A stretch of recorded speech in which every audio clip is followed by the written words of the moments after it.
Jordan Love looks to bounce back from a down season with his new first-round rookie wide receiver, Matthew Golden. We dig into the top 3 storylines for the Green Bay Packers heading into the season on today's episode of Locked On Fantasy Football.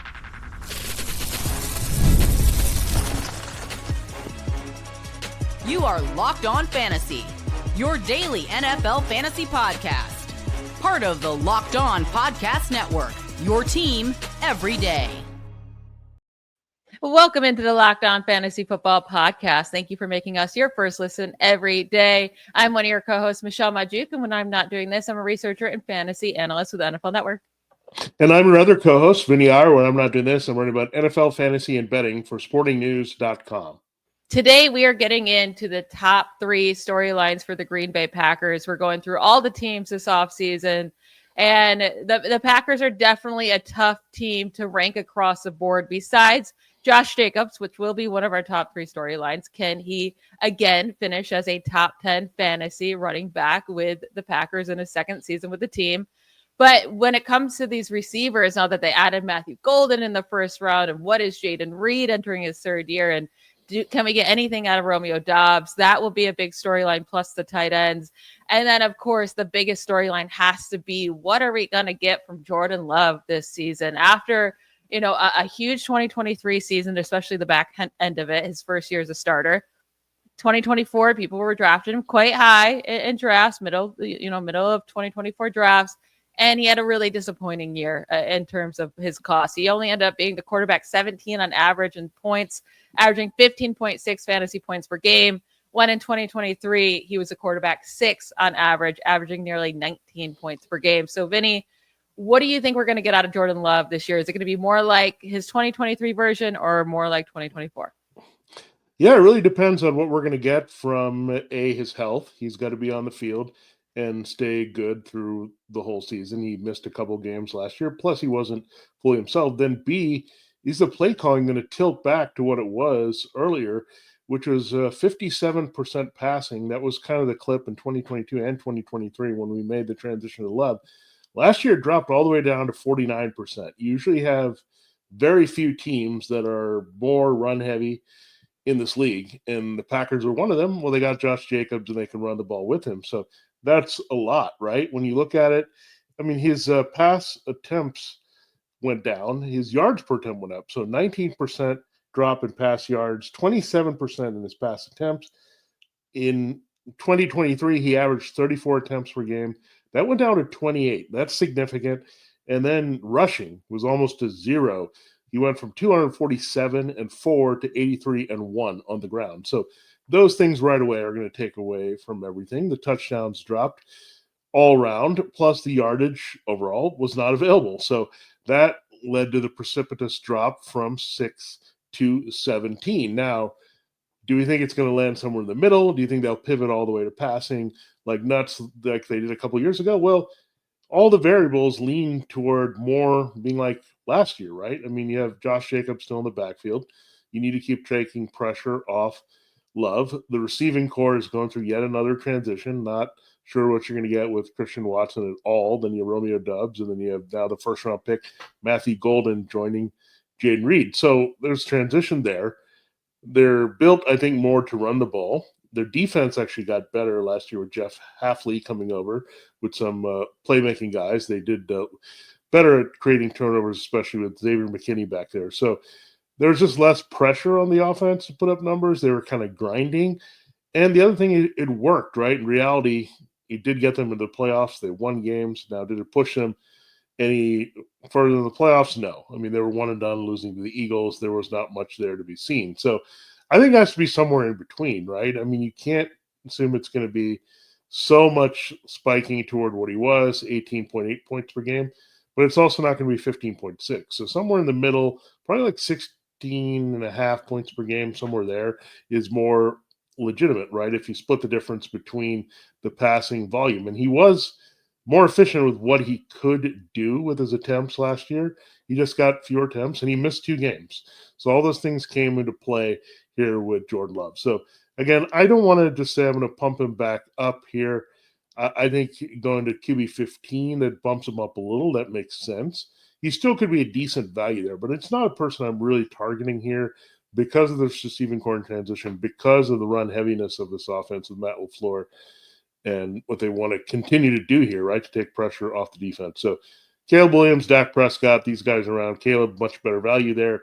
Dak Prescott's starting to become a more intriguing value as well with the addition of George Pickens. So I just can't say I want to bang the table to get Jordan Love unless I'm almost assured that he's going to go back to making his rushing a factor. Yeah, I mean, I have not been a big Jordan Love fan, especially last offseason. I was definitely off of him at his cost. And it's not like I'm going to be going into drafts this year and hoping to draft Jordan Love just because I like some of the other guys around him more in, Caleb Williams or even Dak Prescott, Brock Purdy, Justin Fields. But I do want to make a case for Jordan Love to bounce back. So you made a really good case about the percentage of passing attempts like that needs to increase a little bit more. And maybe it does, maybe it doesn't. But his efficiency, as you said, increased last year. He actually had a higher pass touchdown percentage. I mean, not by much. It went up to 5.9 from 5.5. His yards per attempt ran up from 7.2 to 8.0. His rushing yards went way down, as you mentioned, 247 to 83, and also 4 touchdowns to 1. And I think that had to do with all the injuries he sustained, right? I mean, we have to remember he suffered that MCL injury in week 1. And then he suffered a groin injury in week 8 and he played through. So yeah, he wasn't rushing whatsoever. He's never going to be a huge mobile guy that's going to get you 5+ rushing yards. But I do think 250, 300 with 4 to 5 rushing touchdowns on the ground isn't out of the question for him again. And then also when you look at him, like in the beginning of the year before that groin injury, it really wasn't all that bad. I mean, week 1, we were hoping for more from him at 16 fantasy points, but it ended up being the Eagles who were, we were like, oh, this defense stinks. Well, they end up being one of the best pass defenses in the league last year, just one of the best defenses. He still put up 260 yards and 2 touchdowns in that game.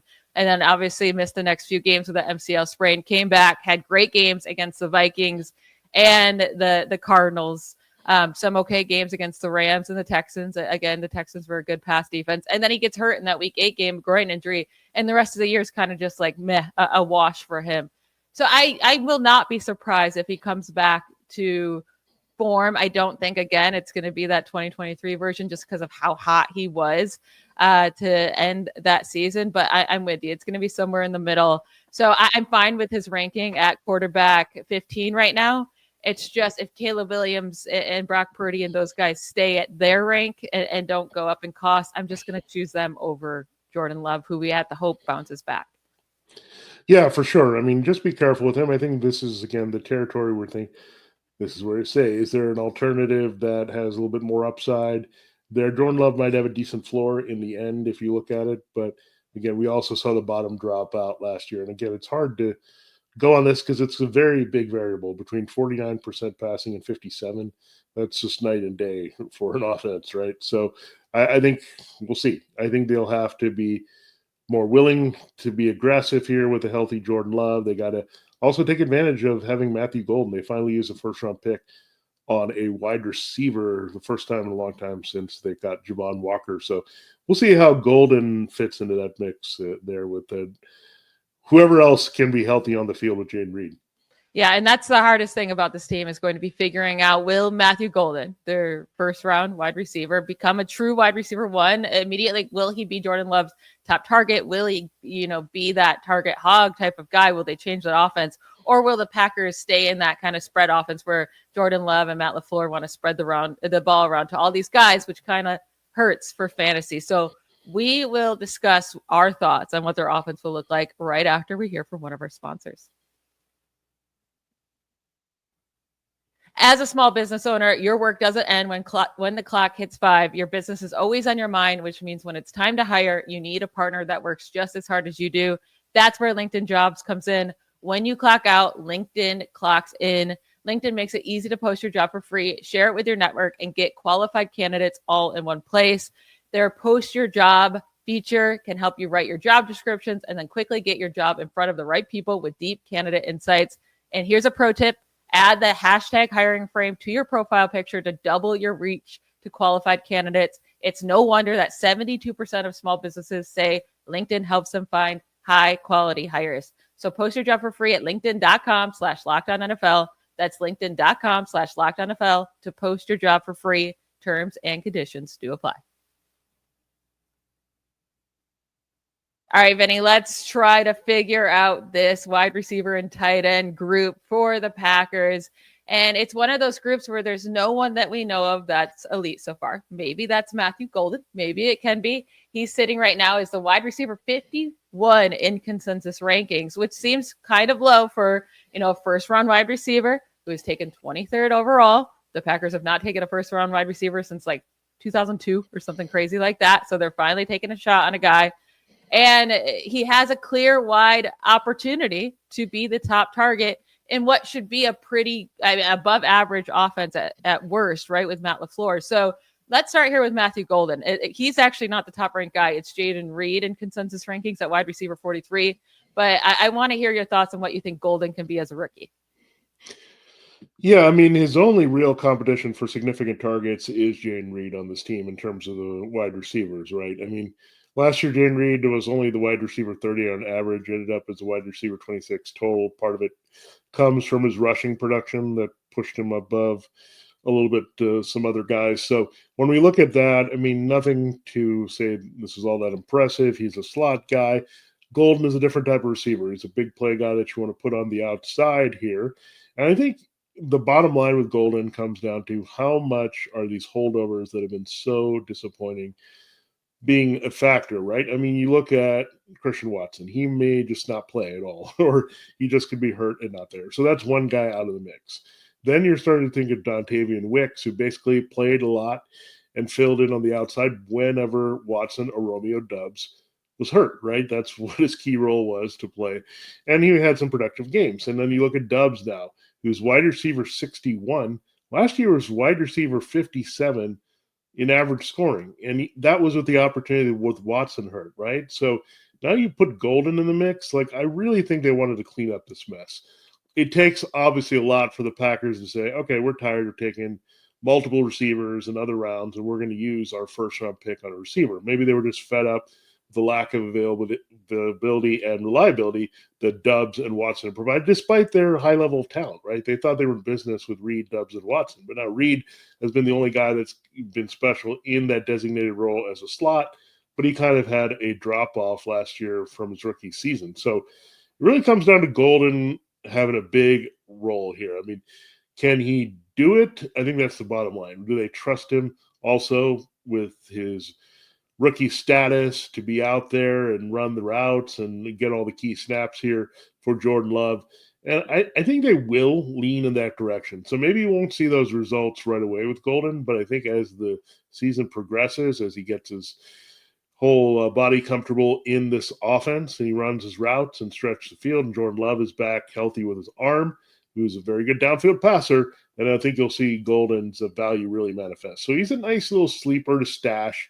I don't know if I'm all that interested in Reed. There's a lot of those types that you can get, those wide receiver 3 slot types, if you want to look at, or matchup-based wide receiver 4 or 5s, right? There's plenty of those guys out there that you can plug and play. But Golden does have a special skill set with his big playability. It's one of these receivers is going to have a big-time season out of the rookie group. Last year, it was the top guys, right? Malik Neighbors and Brian Thomas Jr. Golden is as good a candidate as any of being a first-rounder there with Tedero McMillan. Emeka we know landed in a tougher spot with the Buccaneers. So, again, I like Golden's value quite a bit. He's the only one I would target. And 51, again, taking a guy like this as a first-round pick for a team that needs a number 1 as a wide receiver 5 seems silly to me. I think you can get at least a wide receiver 4 return on him in the 40s, and that's where I would draft him and avoid Reed, Doubs, and Watson altogether. So this is what I'll say about Matthew Golden. So if you're watching us on YouTube, you'll see I'm wearing a Texas Longhorn shirt. That's just by coincidence, but I am a huge Texas Longhorns fan, right? So you would think I'd be a huge Matthew Golden fan. My thing is, if I'm watching you and I don't think oh my gosh, I can't wait to watch him in the NFL, or this is an NFL prospect or whatever, right? Like a great one. And I'm watching you in college, then I just not going to love you as a prospect when you come out. Like last year, I was shocked. A.D. Mitchell was considered such a high prospect. And it doesn't mean that Golden's not going to do anything just because A.D. Mitchell didn't. But that's just how I feel about Matthew Golden. It's like when I watched him, I didn't think anything. He was a big play guy. That was great. That was fun. He runs really, really fast. I feel like his 40 time brought up his draft capital in the actual draft, which is you already know he ran fast. He He only had 58 receptions last year, but averaged 17 yards per reception. He could be that big play guy, but we've never seen him be a number one possession type wide receiver in college. He had 2 years at Houston, only 38 receptions in both of those seasons. And then again, last year, 58 receptions in 16 games. I mean, Texas played 16 games. It's nearly an NFL season at this point, and only 58 receptions because he's just that big play guy and not the possession wide receiver. But at the same time, when I go into drafts and there's a guy that's, taken in the first round that's this good of value, if he stays here, I'm willing to take a shot on him and just say, maybe I'm wrong. Like, I've been wrong plenty of times, right? On a prospect coming out of school. I'm going to take a shot on him over these other guys going around him, and Josh Downs or Cooper Kupp or Darnell Mooney or Christian Kirk or, Jalen McMillan now in a pack group. I'm going to say, I don't really care what I think of him as a prospect. He has this opportunity in a great offense. He was a first round draft pick. Matt LaFleur likes him. So I will definitely be drafting him if he stays anywhere close to that rank. Yeah, and Eddie Mitchell could also have had trouble. With his health was also a big issue, but also his quarterback situation was pretty ugly last year and didn't really help out with that mix of wide receivers here, where I think Golden kind of evolved as the season went on. I looked at him early as kind of, he's a speedy deep threat. That's it. But I think he kind of evolved. I don't want him to be the typical like Marquise Hollywood Brown in the first round. I think he's a lot more than that. And again, the system and the talent of the quarterback could really raise his skill set early, right? I mean, I'm not sure if he's going to put it all together and be a real top receiver in this league, but he has a great opportunity in front of him because of what he can do, and that's a missing element of their offense, and with Jordan Love and with LaFleur. So I'm excited to see what he can do there, but not really interested in any other wide receiver. I am, however, interested in tight end here because Tucker Kraft was pretty good last year if you look at it. I mean, pretty good value. Tight end 11 is his ranking right now. It's kind of funny. He's right in between where he was, average tight end 9 and tight end 12 in total scoring. We know he missed time. Luke Musgrave, I don't know. He's coming off a major injury. I thought he would be the guy, but he's always been more of that big play tight end when they brought these guys in together. So Kraft, I think, has to be a value on this team, right? I mean, if they're going to have a mess at receiver, they don't really have that third reliable guy. If you look at Reed and Golden, I think Kraft could be very busy again here for Jordan Love. Now, is it exciting? No, because you're probably going to get a floor type production from him.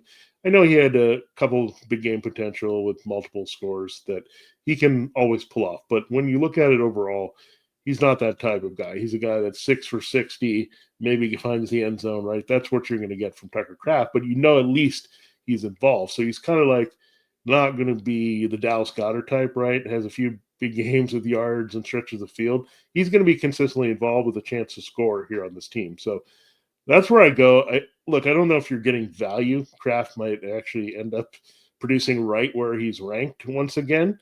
But again, he's a good tight end to target if you're playing the platoon game, streaming tight ends, want multiple options. He's a great guy to put in your lineup and stream really in a lot of great matchups over the course of the season. Yeah, I think I'm off. I think I'm going to be off Tucker Kraft, though, because, he might end up finishing close to where he's ranked right now. But 9 of his games, he scored 6 or fewer points in half PPR last year. And then another few games with 10 or fewer points. There was not a game that he didn't score a touchdown and scored more than 9 fantasy points, or even hit 9 fantasy points. So he has to catch a touchdown to come through. Only had 2 games with more than 11 fantasy points last year. And that was with Luke Musgrave missing a huge chunk of the season with a really serious injury, not coming back till week 16 and barely playing at all. Now, he was playing over him before that injury too, but I do still think Luke Musgrave is the better receiving option. So I'm wondering if they'll go back to him this next year once he, continues to develop and isn't so injured. It's not like I want to take Luke Musgrave either. I mean, he's not even being drafted this year, so you could just keep an eye on him and after week 1 to see if he's worth a waiver wire pickup. But I'm going to be off of Tucker Kraft. Really, the only guy and I'm going to be interested in, and it's if he stays around this cost, is Matthew Golden. And then I'm just kind of staying away from the receiving group all in general. But Josh Jacobs, on the other hand, seems like a very, very safe player to pick this upcoming year. And I do think he can repeat as a top 10 running back again. So let's finish up today's episode talking about this backfield.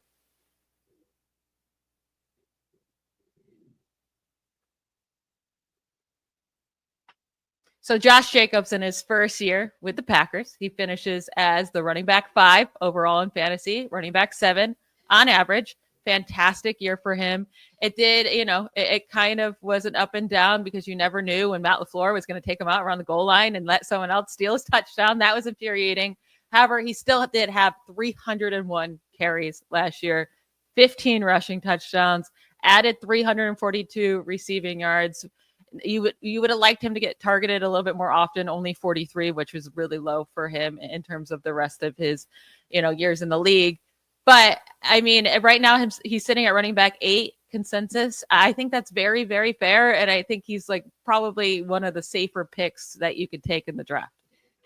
Yeah, he's a pretty safe pick. Just keep in mind there's some factors that are definitely going to drop his production a little bit. His production was very high last year, so you're looking good. Still, I mean, he's still, even if there's a significant drop, he's going to be in the top 12 as an RB1. So, because he's going from RB7. But when you look at some of the factors that are contributing, I think Marshawn Lloyd being healthy could cut into it a little bit. Like, we haven't seen anything of this kid, but we know the Packers like him. He's got talent and want to give him a little bit more extra juice there. And they also could, as we've mentioned before, tilt to a little bit more passing where they're not quite as run heavy. If he's not catching as many targets there in the short to intermediate game, that's going to cap him a little bit, right? Without the same number of rushing attempts, then that in turn is going to limit the red zone rushing attempts and just the yardage. It's all going to come hand in hand here. So that said, I mean, he's still a very good value. Again, the tricky thing is, what is the volume going to be run versus pass? Like, that is actually one of Matt LaFleur's strengths. He adjusts to his team from year to year and does what he needs to do, but it's confusing for us in fantasy. He doesn't have a straight up tendency, and he's going to adjust very well. Last year, the adjustment was, okay, Jordan Love's not healthy to drop back, take all these hits. I can't pass a lot of plays as much as I would like, so let's give the ball to Jacobs. And the other thing is, Jacobs did wear down after he was the scrimmage yardage leader with the Raiders.